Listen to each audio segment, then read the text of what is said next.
RKO studio boss Howard Hughes invested a lot of time and money in the pre-production of this film, promising exhibitors and politicians a film that would accurately depict the threat of communist infiltration into American society.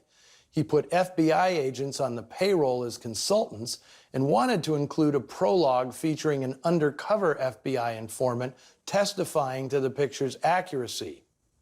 Yet when all was said and done, any trace of authenticity was erased. In fact, Hughes made the weird decision to eliminate all the dialogue from the big Communist Party strategy session.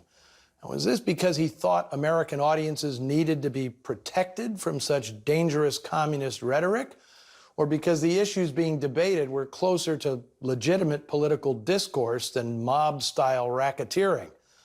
Communist menace in this film is closer to a bunch of Warner Brothers gangsters than a bunch of radical intellectuals arguing for the rights of working men.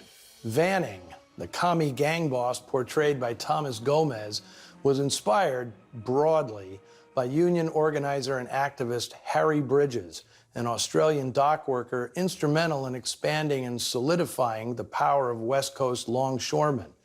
In the early 30s, San Francisco was the flashpoint for the battle between waterfront management and labor.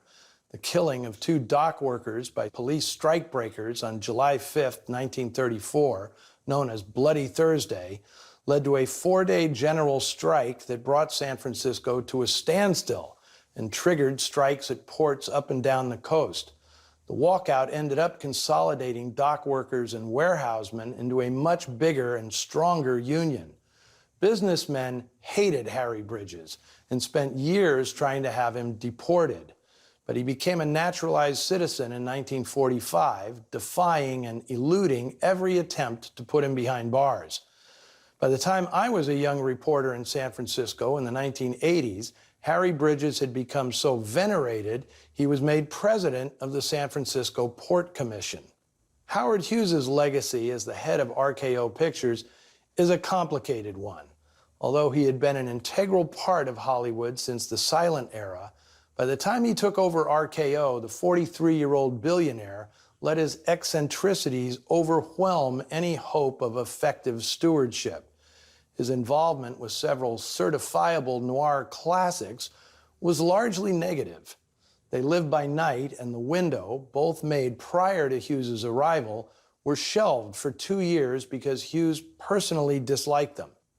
Even projects he loved were cursed. 1951's The Racket, a remake of a picture he'd made in 1928, required multiple directors to finish it once John Cromwell walked off the picture, sick of Hughes's tinkering.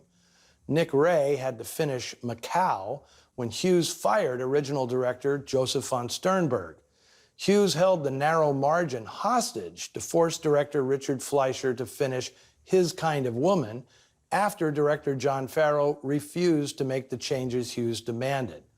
1953's Angel Face was produced by Hughes specifically to torture its star, Gene Simmons, who had spurned his advances and was suing to get free of her contract. Even tyrannical Sid Rogel, who held the studio together during the onslaught of Hughes's erratic management, couldn't take it anymore, walking out of RKO one day and never returning.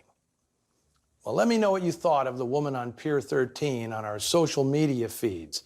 If nothing else, it did feature the first big role for William Tallman. And then join me back here next week for a stone-cold noir featuring stone-faced George Raft. He and Virginia Mayo, along with noir fixtures Raymond Burr and Harry Morgan, star in Red Light, a unique blend of hard-boiled fiction and biblical scripture.